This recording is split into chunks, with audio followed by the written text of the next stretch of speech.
Itu bukan solusi keadilan. Maka dikembalikan kepada apa? Hukum Islam. Hukum yang bagaimana Allah sudah menawarkan kepada umat manusia, hukum mana yang lebih baik.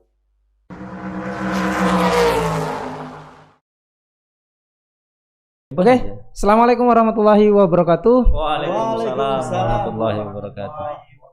Oke, selamat datang di Ngopling, ngobrol perkara Islam keliling. Tapi kali ini kita nggak keliling, tapi di studio. Oke. Tema kita kali ini cukup menarik dan ini isu yang lagi panas-panasnya, bukan hangat lagi, tapi lagi panas-panasnya. Kita akan membahas bagaimana akar konflik di tanah yang dijanjikan, yaitu tanah Palestina. Gimana Kang Rahmat? Kali ini dengan tema yang cukup hangat, bukan hangat lagi, sudah panas ini ya, tentang Palestina. Memang Palestina ini nggak ada habisnya ya. Jadi saya sempat ngobrol dengan beberapa kawan juga, salah satunya imam masjid di salah satu masjid yang cukup besar di Prusda. Oke. Nah, tentang Palestina ya, saya mengatakan, Ustaz, menurut antum gimana ini pendapatnya Palestina? Iya, itu bagaimana? Ini masalahnya bagaimana? Ini masalahnya cukup panjang, cukup pelik.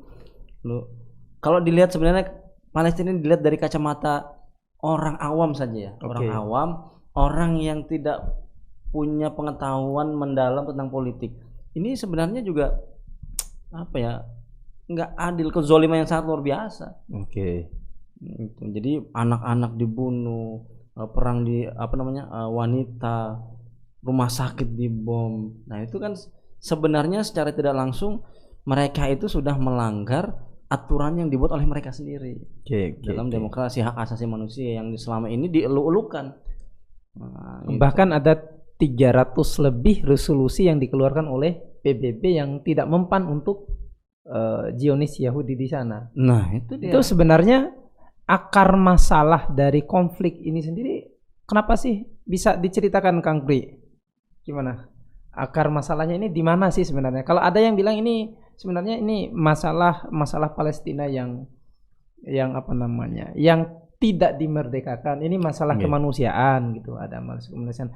Sedangkan di pihak Yahudi sendiri itu menyatakan ini kami menempati tanah yang dijanjikan oleh Tuhan. Yes, itu versi mereka. Ya, versi mereka gitu. Jadi isu ini berkembang. Nah, kalau versi dunia internasional ini isu kemanusiaan gitu.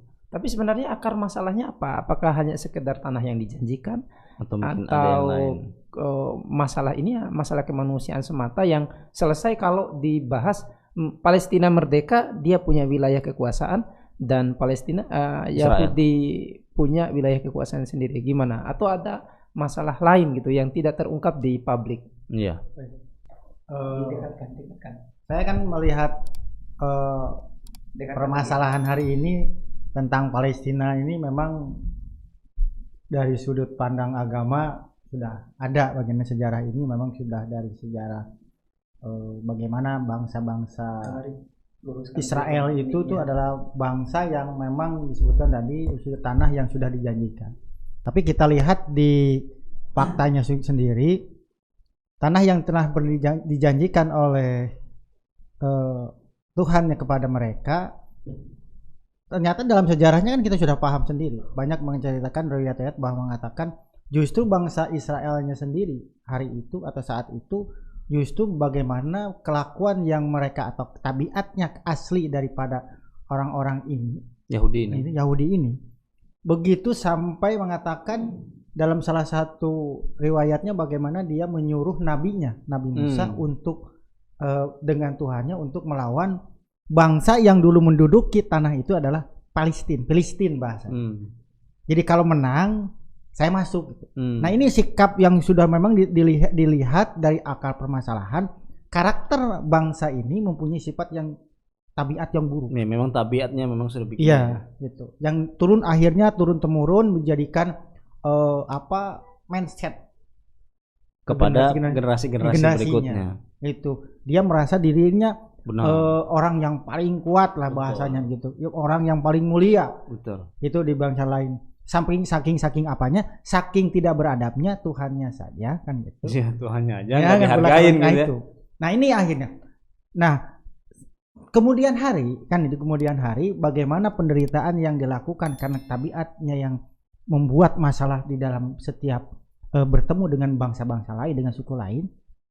Sampai salah satu akhirnya yang menjadi terbesar itu adalah kasusnya waktu pembantaian oleh Nazi. Kocar-kacirnya berapa juta nyawa orang Yahudi yang dihabiskan. Betul. Kan gitu. Yes, akhirnya dia terpencar ke beberapa wilayah lah bahasanya, tidak mempunyai kedudukan. Kan gitu. Sampai akhirnya salah satu yang menjadi inspirasinya yaitu Theodor Herzl itu seorang keturunan Yahudi itu berinspirasi punya ide untuk melahirkan negara agama gitu dengan Yahudi tadi kan gitu. Sampai dikisahkan bagaimana dia memilih antara dua tempat yang dijanjikan itu, salah satunya adalah Palestina, yang kedua itu di Argentina kalau salah ya. Di Argentina itu dua wilayah, dan dia saat itu Palestina setelah ditaklukkan oleh Umar bin Khattab, terus selanjutnya sama Sultan Al-Ayyubi, dan diteruskan ke pemimpin selanjutnya di bawah kekhalifahan Sultan Hamid II itu ya. Nah dia datang menawarkan, tapi bagaimana tegasnya hari itu ya. Tegasnya hari itu kepemimpinan Islam masih ada, memegang teguh tanah yang menjadi tanah suci bahasanya, tiga agama bahasanya di situ itu. Nah hari itu Islam masih kokoh. Betul. Islam ada satu kepemimpinan, walaupun dalam kepemimpinan fase akhir lah ya. Masa akhirnya gitu. Benar. Tapi kepemimpinannya masih kokoh, masih konsisten mempertahankan bahwa tanah ini itu adalah tanahnya milik umat Islam. Secara legalisasi itu sudah jelas. Kan gitu, secara jelas. Tetapi berikutnya pada masa terjadinya perang dunia antara di mana dengan kekhalifahan Islam di situ menderita kekalahan. Terjadinya perjanjian yang akhirnya dipecah kepemimpinan Islam di wilayah-wilayah Islam. Nah disitulah orang-orang mulai Palestina tidak ada yang melindungi. Betul. Dengan hanya Palestina, negara-negara semuanya itu menjadi bancakan. Itu asal muasalnya kan? Iya, disitulah mulai penderitaannya Palestina. Yes, benar-benar. Kan gitu. Padahal secara sah itu sudah ditaklukkan kemenangan. Secara kepemilikan sebenarnya ya. Benar. Nah, berbedanya hari ini ada istilah negara yang legal distandingkan dengan maklumat PBB. Kan gitu.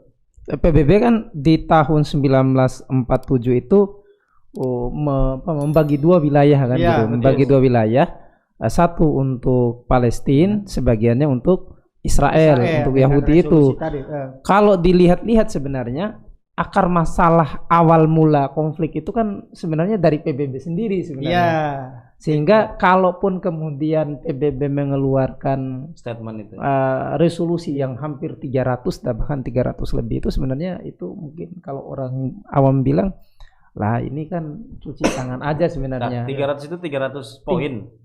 300 kali mengeluarkan resolusi supaya Yahudi tidak menyerang atau ini dan itu dan sebagainya kan.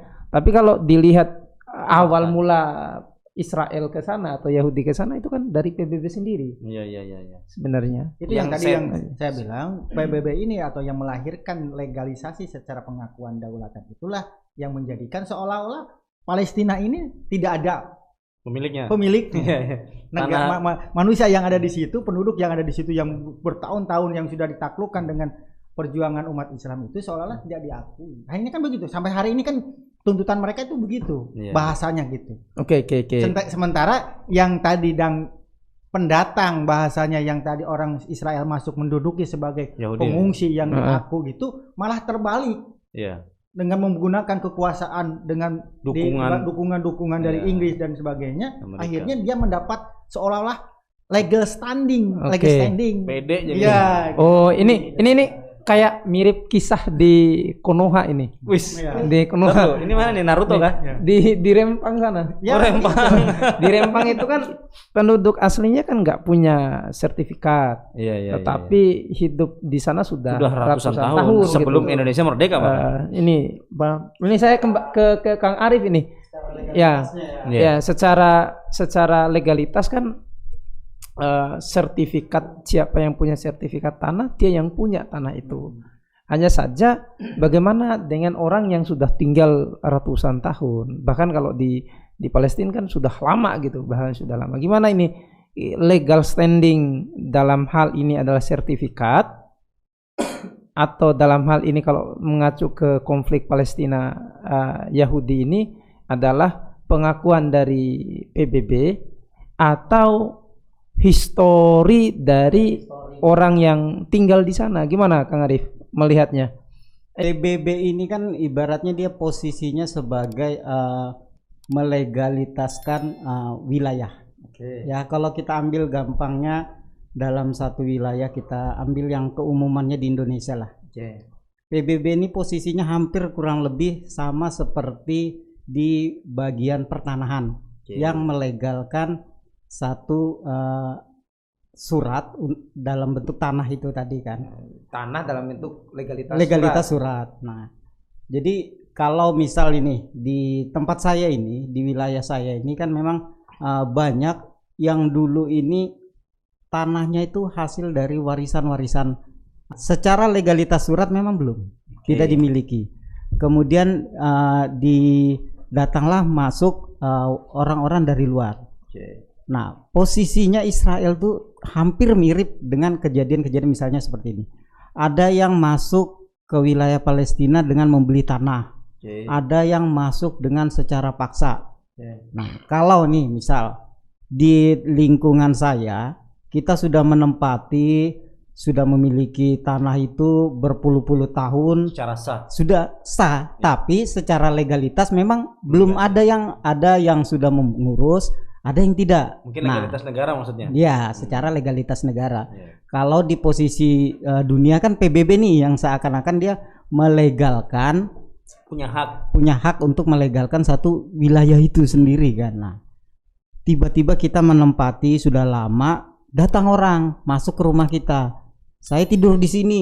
Tanahku ini. Ini milik bersama. Kemudian masuklah orang pertanahan. Ya sudah, kalian bagi dua aja tanahnya. Satu menempati di sisi kiri, satu menempati sisi kanan. Nah, saya yang memiliki rumah ini kira-kira merasa nyaman enggak? Tiba-tiba didatang, kita dibagi dua. Ini kan posisi gambaran sederhana.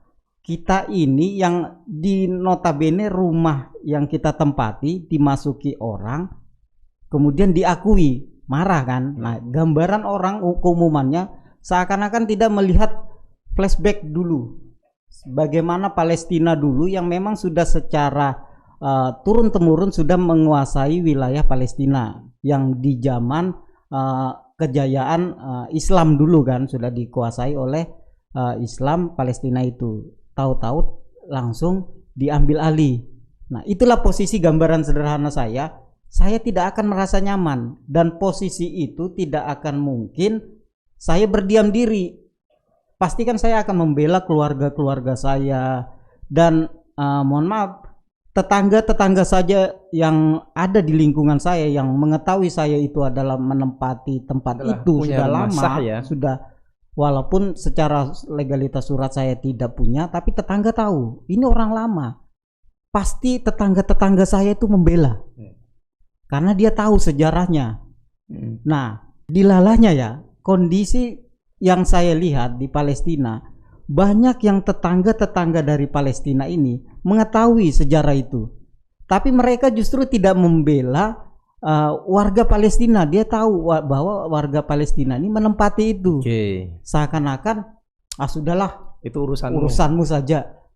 Nah, saya membayangkan tetangga saya seperti itu rasanya itu seperti apa.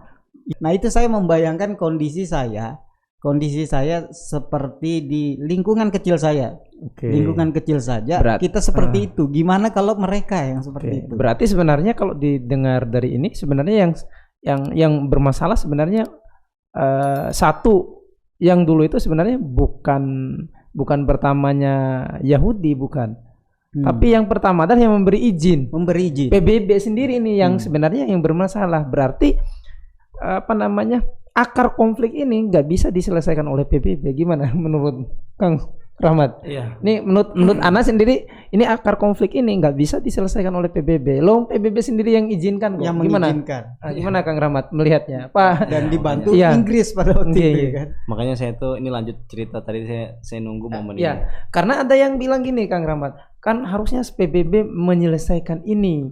Terus ini harusnya kan konflik internasional, harusnya PBB turun tangan dong. Nah, kalau dilihat ceritanya Kang Arif, sepertinya nggak mungkin deh. Oke pemirsa, kita ada tamu lagi.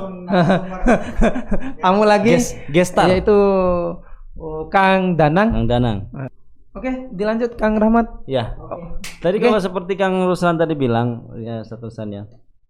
Ini yang ngatur PBB. Ini asal muasal PBB. Tapi faktanya dilihat memang ini sumber masalahnya ya nggak bisa diselesaikan oleh PBB. Di sisi lain dia yang membuat aturan, dia yang membuat yang resolusi, tapi di sisi lain dia juga melanggar. Di sisi lain dia mengangkat tinggi-tinggi soal hak asasi manusia, kebebasan berbicara. Tapi pada saat itu terjadi di Palestina, terjadi dengan umat Islam, di mana HAM itu? Di mana kebebasan bicara itu? Tidak seolah-olah HAM itu bukan untuk umat Islam. HAM itu untuk kalangan mereka saja. Nah, kalau ditanya terus gimana cara solusinya nih? Ini saya punya analogi yang cukup sederhana ya. Saya ngobrol-ngobrol saya lanjut cerita tadi.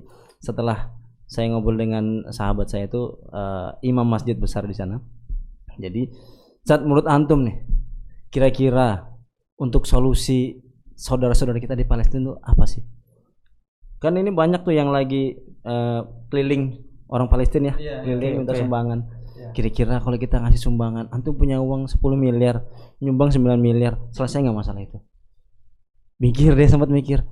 Ya, nggak tahu juga, kayaknya enggak deh, kayaknya rumah sakitnya dibom, sekolahannya dihancurkan, kita bangun lagi rumah sakitnya, kita kirim makanan, kita kirim obat-obatan. Tapi sebenarnya menurut antum apakah itu yang dibutuhkan?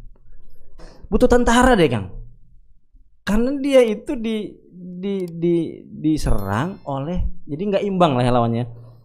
Kan ini kan perlawanan sendiri Hamas ya. Hamas itu kan hanya sekelas ormas ya kan gitu ya. Hanya sekelas kelompok lah. Kalau di sini tuh ya ormas lah pokoknya. Ya ormas itu kecil lah di bawahnya partai lah ya.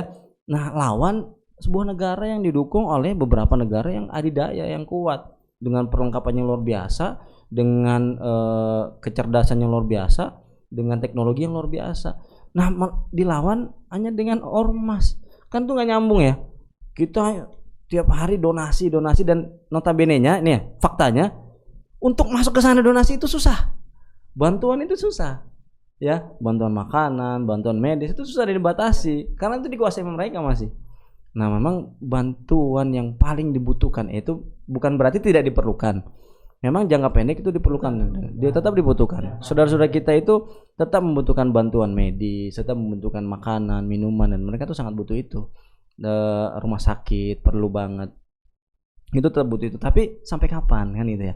Akan terus begini dan itu terus berulang loh. Ini nggak cuma 1-2 kali, ini berulang berkali-kali dan masyarakat itu mungkin ya ini termasuk sepanjang saya hidup ini yang termasuk terbesar dan terparah dan paling zolim.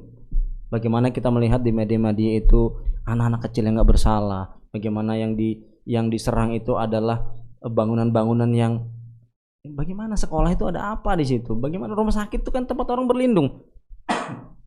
2 jam yang lalu saya baca gereja ortodok yang ada di Gaza, tempat berlindungnya orang-orang Kristen itu dibom. Baru beberapa jam yang lalu saya lihat di sosmed. Itu kan sudah secara nggak langsung sudah zolim banget lah, melanggar aturan-aturan yang mereka buat sendiri, yang mereka mengangkat hak asasi manusia. Coba kalau itu terjadi di negara lain, misalkan di Ukraina atau di mana negara itu, mereka selalu lantang menyuarakan itu. Maka solusi jangka pendeknya memang benar, kita butuh untuk mengirimkan bantuan makanan, bantuan obat-obatan, ya bantuan medis, tapi untuk jangka panjangnya kita buat sesuatu yang bisa melindungi mereka semua. Apa itu ya? Apple to apple lah. Kalau mereka perang lawannya negara, kita harus punya negara juga yang melindungi. Oke. Iya. Oke. Berarti tadi apa namanya solusinya ya kirim tentara ya. Iya. Kirim tentara untuk menghadapi Yahudi ya. Ini ada sebenarnya perkembangan konflik dari apa namanya dari Palestina dan Yahudi ini sebenarnya sudah ada apa namanya upaya penyelesaian gitu di perjanjian Oslo tahun 1993 itu sudah dilakukan, tapi banyak kendala gitu. Ini juga kendala, misalnya resolusi 300 resolusi yang dikeluarkan PBB juga nggak dijalankan. Betul. Kemudian ada solusi yang ditawarkan Kang Rahmat tadi adalah kirim tentara. Nah masalahnya tentara kaum muslimin ini kayak yang disebut oleh Kang Arif tadi, kayak tetangga yang nggak peduli lagi sama Kang Arif. Kalau pas lagi baik-baik itu pinjam dulu 100. Tapi kalau lagi sengsara ini sama sekali nggak ada ini. Kira-kira ini kenapa ini Kang Danang ini ke bintang tamu baru kita? Kenapa Kang Danang? Kenapa sih kaum muslimin ini, termasuk misalnya Indonesia yang paling dekat, jangan mikir Indonesia lah, bangsa apa, negeri-negeri Arab sekitar Mesir.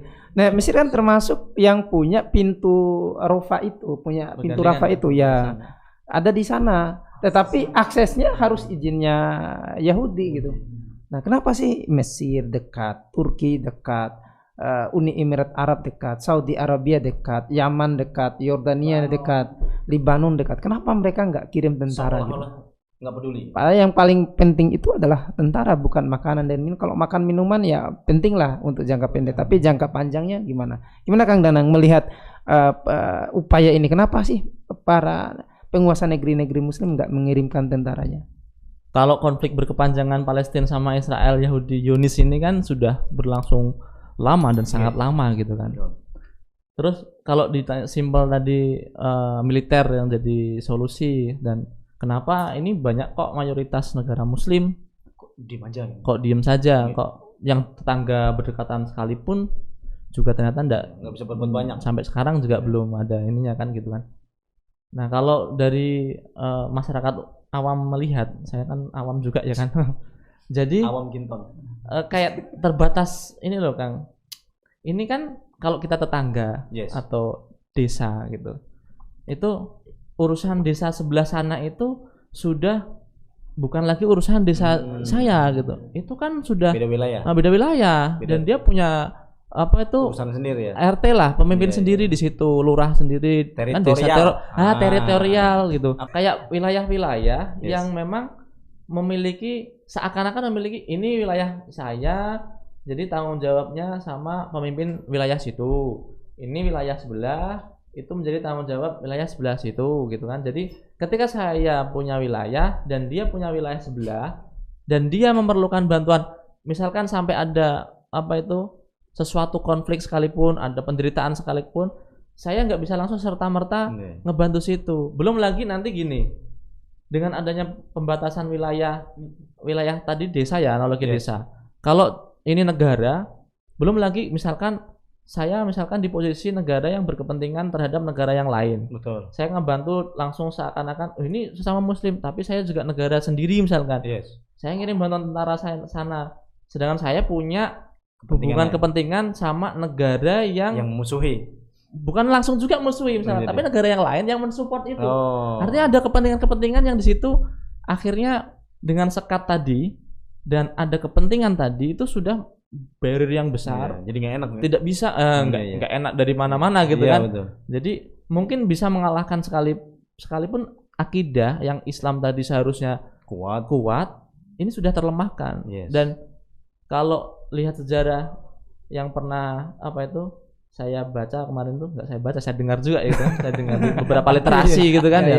Kan banyak sekarang ini sosmed informasi sekarang kan gampang kan gampang, nggak cuma dari buku saja. Dan kita juga harus membandingkan mana yang informasi yang benar-benar benar gitu kan, atau yang benar-benar salah gitu kan ya.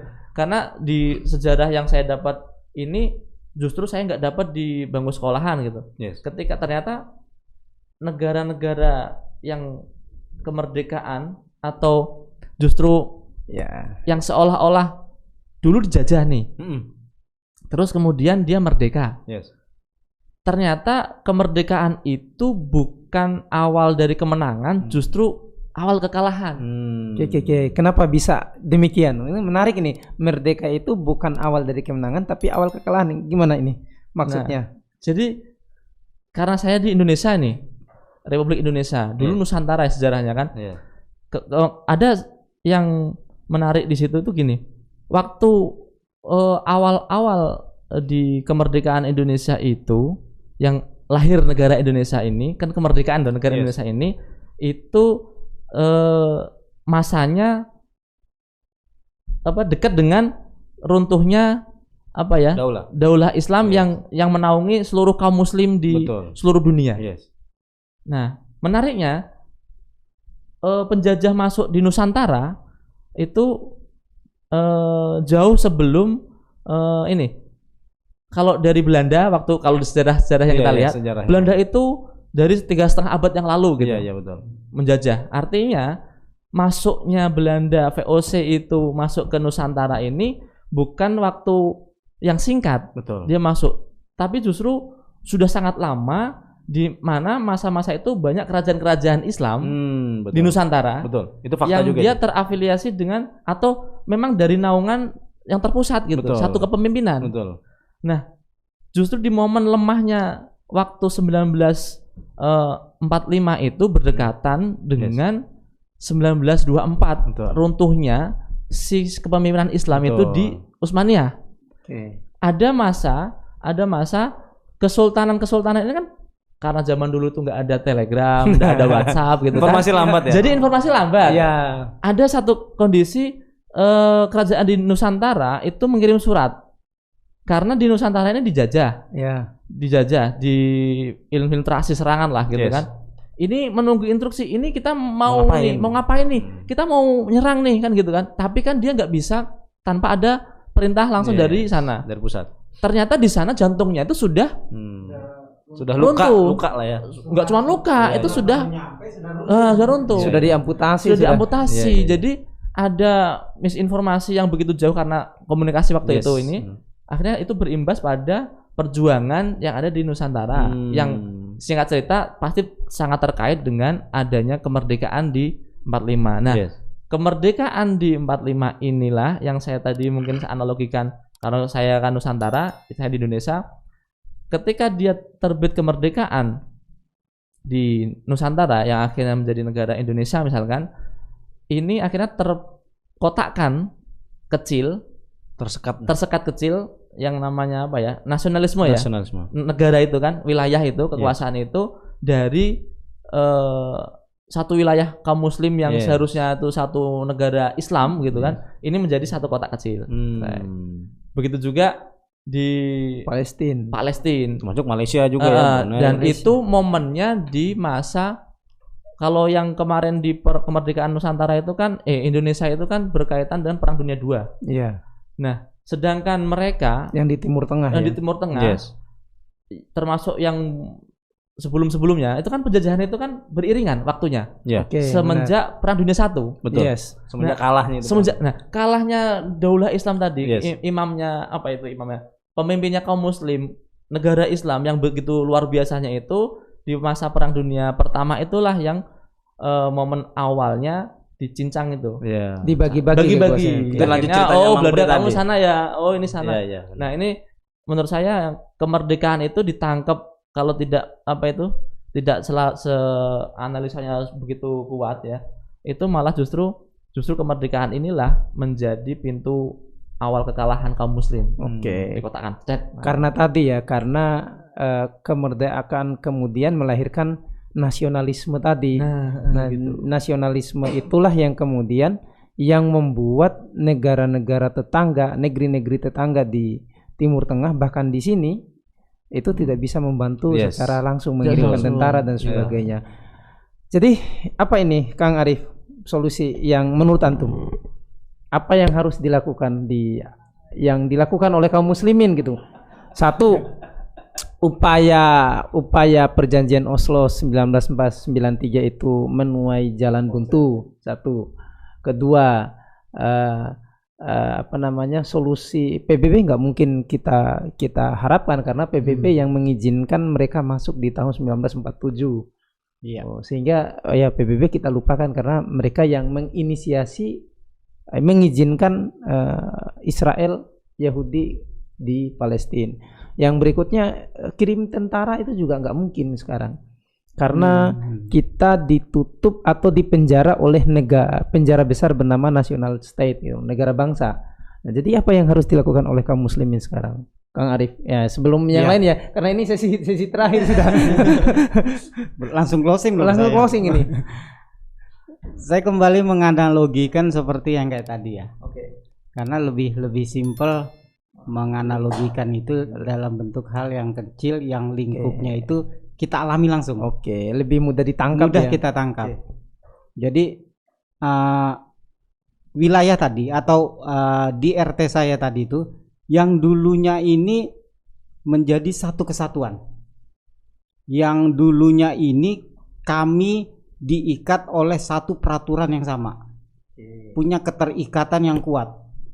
Karena kita terikat oleh satu aturan yang sama, satu perasaan yang sama juga.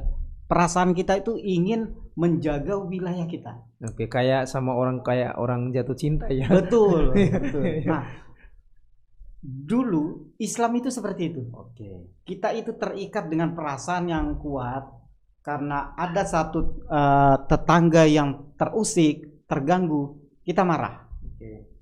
Kita bukan hanya marah sebatas berteriak, mengecam atau mengutuk, tapi kita ada dalam bentuk fisik itu muncul, bisa melindungi. Bahkan maling itu kita gebukin semua kan. Nah, itu contoh saking kuatnya perasaan kami dulu. Nah, ketika ada pergantian, tiba-tiba ada orang yang masuk ke wilayah RT saya dan mengatur RT saya. Akhirnya berubahlah aturan itu. Saling muncul rasa individualisme muncul masing-masing di tetangga-tetangga itu.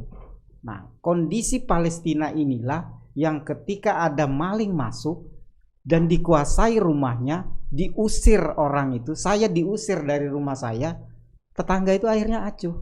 Diam semua. Padahal dulu ketika ada maling, semua berbondong-bondong datang mengirimkan pasukan. Itulah kekuatan tentara tadi itu. Karena ada pemimpin yang memiliki kekuatan militer menarik dari tetangga-tetangga tadi itu, mendorong kita untuk membantu. Nah, sekarang ini tidak ada. Pemimpin ini mengambang jadinya. Mau menyuruh warga juga siapa yang suruh? Kita tidak ada diperintahkan juga di RT saya. Toh itu juga yang dicuri juga bukan rumah saya. Ya sudahlah, biar aja. Mau mengirim bantuan juga bilang RT ngapain itu ikut campur di urusan itu. Nah, itulah yang menjadi kondisi Islam itu terpecah-pecah oleh nasionalisme tadi itu. Hanya ingin membela keluarganya sendiri saja. Nah, Palestina itu butuh seperti saya yang butuh ketika dalam kondisi dimasuki maling tadi. Saya butuh dengan orang-orang warga-warga tadi datang membantu saya. Memang di satu sisi warga itu datang, ada yang mengirimkan obat buat saya ini. Karena digebukin sama maling tadi ya sudah nih obat ya, tapi ya obatin sendiri aja. Datang dikirimin makanan. Padahal saya ini babak belur, dikirimin makanan ya sudah saya makan. Tapi apakah itu saya cukup? Cukup dengan kondisi itu, sementara maling itu masih ada di dalam rumah saya. Saya disiksa, diikat di dalam rumah. Maling itu masih ada, tetangga saya datang. Kasih makanan. Saya ini terikat, buka dulu lepasan ikatan saya. Maling saya kirim makanan dulu sama. Nah, inilah yang terjadi kondisi sekarang. Tetangga itu mau mengirimkan makanan tapi dibatasi tadi. Sehingga agak sulit masuk. Nah, harusnya ini butuh kekuatan kembali lagi. Harus terikat kembali. Islam itu harus menyatu kembali. Karena kalau hanya mengandalkan nasionalisme tadi, tidak akan mungkin Palestina ini akan bisa terbebaskan. Dia akan terus terikat. Saya akan terus terikat di dalam rumah saya sendiri tanpa ada yang menolong, mengirimkan makanan, syukur-syukur disuapin karena posisi terikat. Ini ditaruh saja di depan, saya mau makan tidak bisa, tahu-tahu datang maling itu menendang makanan saya. Akhirnya saya mati kelaparan. Nah, itulah kondisi sakitnya Palestina itu seperti itu. Nah, kita harus membayangkan kondisi diri kita dulu seperti itu. Di dalam rumah kita dimasukin maling, tetangga hanya tertawa melihat kita. Yang sekarang ini kan begitu. Tetangga itu melihat tertawa, bahkan menfitnah kita. Kita sudah di dalam rumah kita sendiri, terikat, dianiaya maling, ditertawakan lagi. Jangan-jangan ini kan lucu. Padahal tetangga kita tahu sejarah kita tuh dulu kita yang tinggal di situ. Dia lihat di situ. Adapun datang tetangga yang baru datang tinggal di situ menuduh saya lagi. Kamu itu kan pendatang. Maling itu yang pemilik aslinya. Nah, ini lucu. Inilah saya memberikan gambaran sederhana aja kepada diri kita supaya orang itu melihat oh begini toh kondisinya. Kita menceritakan dari sejarah sepanjang lebar. Terkadang orang dibutakan oleh dengan sejarah yang fakta dan dikaburkan dengan sejarah-sejarah yang baru dibuat itu. Nah, itulah yang sakitnya kondisi Islam sekarang. Jadi, seperti itu. Teman-teman, yang dibutuhkan sekarang itu adalah menyatunya kembali perasaan dan pemikiran kaum muslimin seperti dulu, gitu ya Kak Latif. Menarik sekali ini. Gimana ini selanjutnya Kang Priyatna melihat kondisi ini sekaligus closing statement apa sih yang dibutuhkan? Kalau tadi Kang Arif bilang bahwa kita harus kembali pada pemikiran dan perasaan yang sama seperti kaum muslimin yang dulu. Jadi analisa saya ya, selama ini saya hanya mengutip salah satu yang ramai di medsos yang mengatakan, saya mengira gitu kan, hari ini dari 156 negara yang merdeka, yang mengaku merdeka, ternyata perkiraan saya hanya satu negara yang sekarang yang sedang bebas, yaitu Palestina. Kan gitu. Kenapa bisa demikian? Lihat ya faktanya hari ini. Bagaimana mereka Palestina hari ini, kalau kita generasi yang generasi anak muda sekarang mungkin dengan tidak pahamnya dengan sudut pandang sejarah yang tadi dia tidak pernah mengetahui bagaimana terbitnya atau terbentuknya negara Israel itu, ya kan? Dan bagaimana mati-matiannya misalnya orang Palestina meminta kedaulatannya sebagai pernyataan gitu kemerdekaan. Pasti banyak yang tadi mengatakan terbalik, seolah-olah hari ini pemilik rumah menjadi dianggap maling, atau bahasanya disebut teroris, ya kan gitu. Kita gambarkan saja kalau misalnya pemilik lahan, pemilik tempat yang sudah turun-temurun di situ mempunyai hak terus dia mempertahankan dianggap sebagai teroris. Bagaimana dengan Indonesia dulu? Bagaimana Indonesia dulu juga mempertahankan para pejuang kita, pahlawan kita melawan penjajah Belanda. Nah, ini sudut pandang yang harus dikelirkan dulu. Bagaimana posisi hari ini bahwa kita harus sepakat Israel itu adalah penjajah. Nah, itu yang harus dipahamkan kepada generasi yang akan datang, apapun juga pemahaman itu tentang bagaimana posisi Israel adalah sebagai seorang penjajah. Nah, gitu. Nah, terkait bagaimana misalnya hari ini kondisi umat muslim di belahan yang lain, salah satu yang tadi disebut dengan sekat tadi itu bukan batasan benteng atau apa, tapi batasan cara berpikirnya umat Islam hari ini yang di sana disatukan oleh ummatan wahidan, umat yang satu. Hari ini orang Palestina yang mempertahankan di tanahnya tidak sedang mempertahankan tentang rumahnya, pekerjaannya, wilayahnya yang hanya berapa meter, tidak. Tapi dia sedang mempertahankan warisan daripada milik kaum muslim. Kita harusnya berbangga ada generasi yang terus berjuang untuk mempertahankan. Karena kenapa? Faktanya mereka sudah mau dikasih wilayah di gurun. Kalau mau pindah-pindah silahkan, diurusi, rumahnya dibangun. Tapi mereka tidak, karena ini adalah tanah yang menjadi generasi warisan untuk umat Islam. Mereka siap mempertahankan.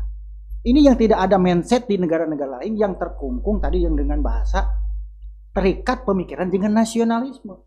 Seolah pengabdian yang paling tinggi adalah kepada bangsa.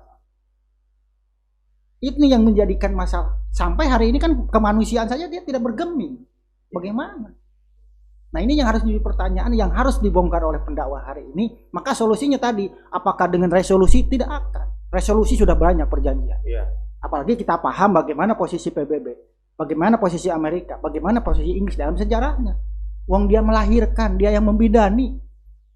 Kan gitu. Bagaimana seorang ibu, seorang ayah akan menggebuki anaknya.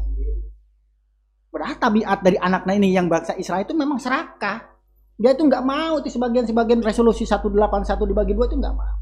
Dan itu juga bukan solusi sebenarnya bagi umat Islam. Harus dipahamkan. Iya, masa rumah Kang Arif itu dibagi 2 dengan pencuri kan tadi bahas mungkin ya. Tadi. Seolah-olah datang sebagai pahlawan memberikan solusi sudah dibagi 2. Itu bukan solusi. Keadilan maka dikembalikan kepada apa? Hukum Islam. Hukum yang bagaimana Allah sudah menawarkan kepada umat manusia, hukum mana yang lebih baik. Bagaimana kepemilikan? Nah ini juga akan menjadi barometer hari ini permasalahan di Indonesia hari ini juga tentang agraria sama. Kembalikan kepada hukum Islam bagaimana kepemilikan yang sesungguhnya. Nah ini ya solusinya. Solusinya tidak lain adalah pertama, kalau terkait dengan Palestina sudah dijelaskan. Kita mengaca kepada Umar bin Khattab dan satu pahlawan itu Salahuddin Ayyubi, tidak ada negosiasi selain pada jihad. Tentu jihad dimaknai harus ada sebuah kepemimpinan yang disebut dengan khilafah. Selesai semua.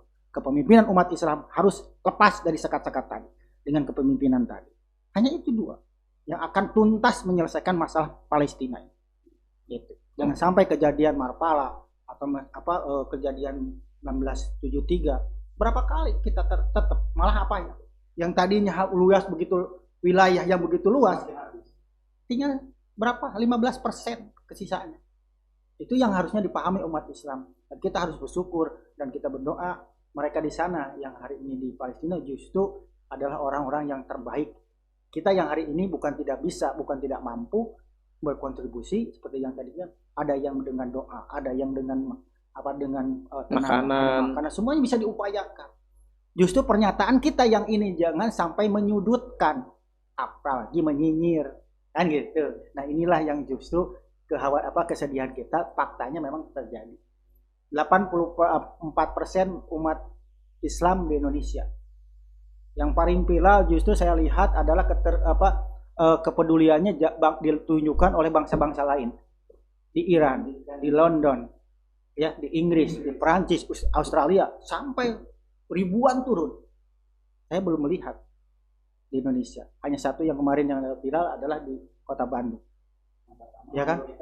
Ya, yang hari 88% umat Islam terbesar di dunia ini ada di Indonesia. Bagaimana kepeduliannya? Yang ini PR untuk umat Islam hari ini. Kan gitu. Bagaimana yang harus dipahami, jangan sampai kejadian yang hari ini di Palestina terjadi kepada anak dan cucu kita yang ada. Oke, menarik dari Kang Priyatna, teman-teman ngopling bahwa sebenarnya perjuangan teman-teman di Palestina itu sebenarnya bukan masalah mempertahankan wilayah, mempertahankan rumah, pekerjaan, makanan, sawah, ladang mereka atau pekerjaan mereka, tapi mempertahankan bukan hanya wilayah tapi mempertahankan warisan yang diwarisi oleh kaum muslimin, nenek moyang kita dulu, yaitu tanah khorojiyah dari kaum muslimin. Oke, menarik ini. Gimana Kang Danang? Apa yang bisa di-closingkan di akar konflik dari Palestina dan Yahudi ini? Kalau tadi kita lihat bahwa kita butuh pemikiran dan perasaan yang sama. Yang kedua dari Kang Priyatna bahwa sebenarnya kita harus bersyukur di Palestina itu mereka mampu menjaga warisan leluhur kaum muslimin dengan rela untuk mengorbankan nyawa mereka untuk mempertahankan itu. Gimana Kang Danang untuk closingnya? Iya tadi yang akhirnya betul, sangat mungkin dari sudut pandang siapa yang perlu dikasihani. Jadi bukan mereka yang kita harus kasihani, justru kita harus ngaca kita yang perlu dikasihani, karena memang tanah yang merdeka satu-satunya ya di sana, di Palestina. Kemudian tadi terkait ada terus bagaimana dengan kita saat ini? Kita harus kirim bantuan, obat-obatan, makanan dan lain sebagainya, energi dan lain sebagainya, karena saat ini kondisi di embargo gitu, maksudnya ditutup sama sekali. Bahkan sampai dengan tadi ada berita, oke, negara Arab sudah mengirim banyak bantuan, negara-negara sebelah sudah mengirim bantuan, tapi ternyata di gerbang itu nggak bisa masuk gitu kan, nggak bisa masuk. Jadi apa gunanya juga belum bisa masuk. Nah, tapi bukan berarti kita nggak boleh ngirim ke sana, karena memang faktanya kita di Indonesia mayoritas sudah banyak juga kiriman ke sana, dan bahkan ada orang kita di sana yang dia ibaratnya menghibahkan dirinya untuk berjuang di sana dan siap mati saya di sana. Nah, itu memang juga sangat dibutuhkan, dan tentunya saya pengen juga sekaligus closing itu gini. Itu bukan berarti tidak penting, tapi kita harus fokus selain yang kita upayakan tadi, karena memang faktanya gini, obat-obatan, makanan, terus kemudian kebutuhan pokok yang harus dipenuhi di sana itu harus kita bantu, karena di sana sangat terbatas. Perlu. Dan jangan lupa sampaikan pesan ke saudara kita yang lain yang memang di luar Palestina untuk memberikan kontribusinya. Tapi ingat, itu untuk bertahan sambil tolong saudaraku, sabar, kami berjuang untuk mencari atau menemukan imam kita. Solusi yang sebenarnya. Iya, karena kita butuh komando ini. Tapi nggak mungkin kita biarkan, harus kita bantu, support yang tadi itu. Harus tetap kita kasih, karena untuk bertahan. Tapi fokus kita bukan hanya ini loh saudaraku gitu. Jangan sampai nanti ini sebatas kepuasan kita sudah membantu. Sudah cukup nih, saya sudah kirim makanan kok, sudah kirim donasi gitu. Oke, santai. Oke, saya sudah kontribusi. Bukan, itu belum cukup. Ini bantuan kita ke sana, ini karena pesan kita ke saudara kita di sana, bertahanlah dengan saya masih punya ini saja nih. Tapi saya masih berjuang untuk nyari solusi yang lain, yang solusi yang mengakar gitu. Nah, ini saya mau gambarkan sedikit gini. Kita ini sekarang ini dalam satu masjid. Kemudian namanya masjid, isinya kaum muslim semua kan di situ. Terus bagaimana caranya kita itu bisa mendapatkan pahala jamaah? Oke, sekarang seperti kaum muslim ini seperti jumlahnya itu mayoritas 1, berapa miliar? 1,8 miliar. Apakah itu bisa disebut jamaah saat ini? Ada jamaah, kira-kira bisa disebut jamaah itu kira-kira harus ada apa? Ada imam, ada imam. Sholat itu bisa dibilang jamaah, ada imam. Sekarang ini secara total 1,8 M muslim 1,9 terus meningkat, karena faktanya memang banyak orang berbondong-bondong masuk Islam karena fitrahnya manusia itu pasti akan menemukan Islam. Nah, tapi belum bisa dibilang itu jamaah. Akhirnya sabda Rasul waktu menyampaikan bahwa kaum muslim akan seperti buih di lautan, jumlahnya banyak, yaitu saat ini. Dan ini belum ada imam yang bisa kita itu jamaah di situ. Nah, sekarang ini, oke saudaraku, kami bantu ini sebisa saya saat ini, tapi ini bukan bantuan yang hanya ini saya mau berikan. Tapi kita harus pahamkan kepada saudara seluruhnya yang bisa kita sampaikan bahwa kita kontribusikan itu, kemudian kita berjuang. Ayo kita cari imam ini. Kita cari imam, karena Allah sudah menjanjikan pasti nanti ada imam nanti yang kita bisa berjamaah sama-sama di situ. Jadi kita tetap bantu, tidak mengesampingkan itu, karena itu penting, harus kita lakukan. Dan juga kita cari imam, karena hanya itulah solusi yang paling konkret, yang paling bisa menyelesaikan masalah. Masalah Palestina itu hanya masalah kecil ketika nanti sang imam itu datang. Kemudian bukan hanya di Palestina, karena kaum muslim ini menyebar di seluruh dunia, dan bahkan bukan hanya Palestina yang dijajah, ada di India, ada di mana lagi, di Rohingya, ada di Cina. Kita sama sih dijajah juga. Dijajah di mana-mana. Artinya karena kita tidak ada imam, akhirnya ibadah kita tuh masih sendiri-sendiri, dan kadang-kala kita malah menganggap ibadah teman yang satu iman saja, oh sana salah, ini salah. Kita memang butuh imam. Nah, mungkin itu yang saya sampaikan. Oke, menarik ya. Jadi kita butuh imam. Bukan imam yang di Ngopil ya. Bukan imam yang di kedai. Oke, Kang Rahmat, gimana? Saya sedikit aja menambahkan ya. Tadi luar biasa saudari Kang Danang, Kang Arif, Mang Priyatna. Mungkin sedikit dari saya yang harus kita pahami sebagai sesama seorang muslim. Juga teman-teman di luar sana kalau menyimak, yang harus dipahami adalah Islam ini bukan sebuah agama kerohanian yang bukan hanya sebuah agama kerohanian yang mengurus bab-bab ibadah mahdoh. Kenapa ini perlu perlu dipahami? Nanti hubungannya ke situ. Ya, karena Islam ini mengatur seluruh urusan yang disebut ideologi. Ya, Islam adalah bagian dari ideologi. Maksudnya Islam adalah sebuah ideologi, termasuk sebuah ideologi yang mengatur seluruh urusan termasuk urusan umat yang seperti ini. Maka kalau saja umat ini paham bahwa Islam ini adalah sebuah pilihan yang satu-satunya yang bisa memberi solusi yang terbaik, yang sudah dipaparkan sama Mang Pri, sama Mang Danang, sama Kang Arif ya, maka insya Allah umat itu bisa lebih mudah bersatu. Islam itu umat itu lebih mudah, lebih bisa, lebih gampang, lebih cepat untuk memahami dan paham solusi yang paling utama, yang paling tiada lain adalah Islam menjadi solusi. Solusinya gimana? Menerapkan setiap hukum-hukum yang ada dalam Islam di dalam setiap aspek kehidupan, termasuk dalam bernegara. Ya, itu hubungannya ke situ lagi nanti. Nggak mungkin kita kirim tentara, katanya Ustadz ini katanya harus tentara Islam. Iyalah, harus tentara Islam dipimpin oleh seorang Islam dengan cara-cara Islam, dengan aturan-aturan Islam. Nah, awalnya kita harus sadar dulu bahwa Islam adalah sebuah ideologi yang mengatur seluruhnya. Begitu kita sadari, nanti akan terbentuk di situ seperti kata Kang Pri tadi, pemikiran kita yang mundur, pemikiran kita yang terkunci. Maka insya Allah pemikiran kita juga akan maju dengan memahami bahwa Islam adalah sebuah sistem yang mengatur seluruh urusan umat. Termasuk ini. Mantap. Oke, pemirsa, ini sudah cukup. Jangan sampai ini masalah Palestina adalah bagian dari masalah kaum muslimin yang sebenarnya kalau lihat masalah Palestina itu kita akan ditampar ya bahwa 1,91 miliar kaum muslimin itu kalah dengan Yahudi di sana yang hanya 7 juta gitu.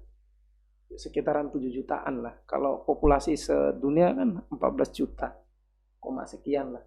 Ini kalah kita ini dengan itu. Kenapa? Ya tadi satu, karena ya kita ini tidak punya imam. Kita ini tidak punya pemikiran yang sama, perasaan yang sama. Dan kembali lagi, mengapa demikian? Karena pemahaman kita hanya menganggap Islam itu hanya agama ritual. Yes. Hanya agama ritual. Karena itu yuk kita kembali ke Islam. Islam itu adalah petunjuk. Kalau petunjuk itu semua berarti dibahas, berarti dia adalah sebuah sistem. Kalau di surah Al-Baqarah dikatakan hudal linnas wa bayyinati minal huda wal furqan. Jadi sebuah petunjuk sebagai pembeda, sebagai penjelas dari semua permasalahan. Oke, teman-teman sahabat ngopling, ngobrol perkara Islam keliling, mudah-mudahan ada manfaatnya. Jangan kalah dengan orang-orang dengan sahabat kita di Gaza, mereka selalu berperang, tidak ada ketertundaan, tidak ada apapun, semua diperjuangkan. Maka kita juga di sini harus memperjuangkan tegaknya kembali Islam di muka bumi ini seperti yang disampaikan oleh teman-teman tadi. Ada Kang Arif, ada Kang Priyatna, Kang Danang, dan Kang Rahmat. Kita undur diri, sampai jumpa di podcast ngopling berikutnya. Assalamualaikum warahmatullahi wabarakatuh. Waalaikumsalam warahmatullahi wabarakatuh.